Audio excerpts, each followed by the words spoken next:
Original Chronixx from Spanish Town, Jamaica. And this is my first time, on the first time. Big respect to Rolling Stones. Yes.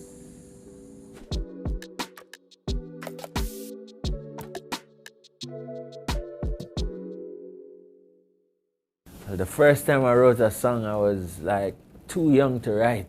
You know what I mean? I was definitely too young to write, so it was all in my head. I think that's how I started like making most of my music in my head to this day. Like, we didn't play a lot of instruments, but we would turn stuff in the house into instruments, and we would put on the records and the cassettes and the CDs that were there. That was our everyday life, music.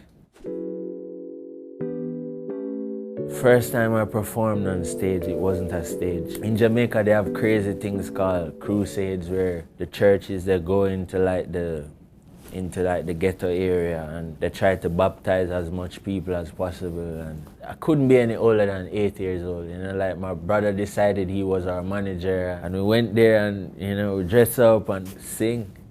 Yeah, and it was fun. The first time I went by Chronixx now. Well, my father's name is Chronixx.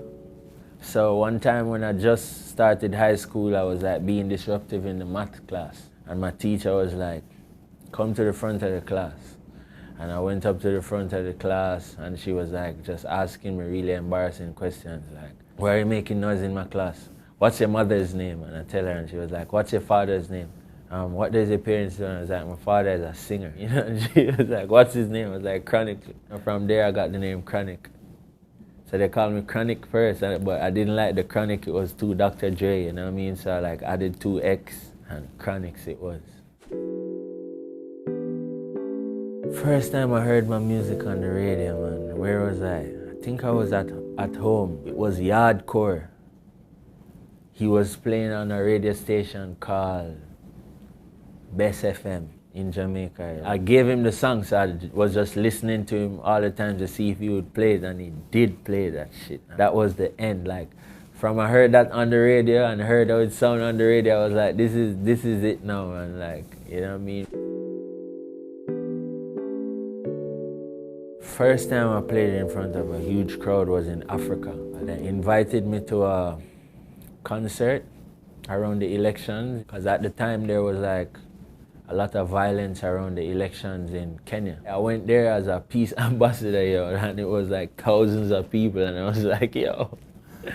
Every time I imagine thousands of people, I was always imagining like a mixed crowd with like all different types of people, like maybe like a European audience. This was a crowd of thousands of East African people, so it was just all people like me.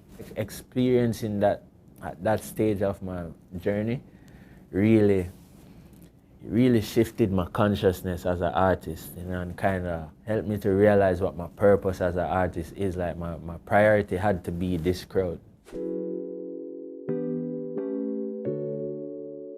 So I was engineering at this studio called King of Kings, and I think they gave the rhythm to Lutan Fire.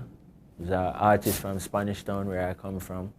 I don't know, he probably left it on the desktop on the computer, and I was just like intruding on people's beats. You know what I mean? And I heard that one beat and I liked it, so you know, I started making up a song in my mind and making up a song, you know, and years later, maybe 2 or 3 years later,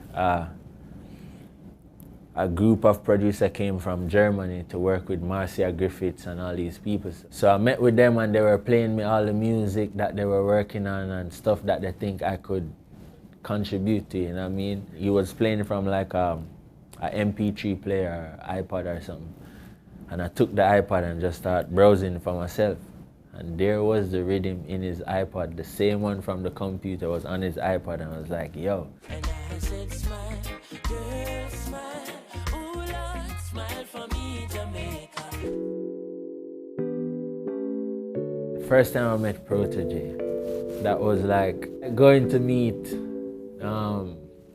a great king or something. Like, for me at the time, I was like 17. Then Protege was like the biggest thing. So like when we finally connected and he sent us his address to come and check him at his house. I was like, yo. So I went up there and he was there, just this cool, normal human being, you know what I mean? And that kind of shifted my idea of what an artist should be like. And he was the one who heard Behind Curtain and was like, yo, this is the song.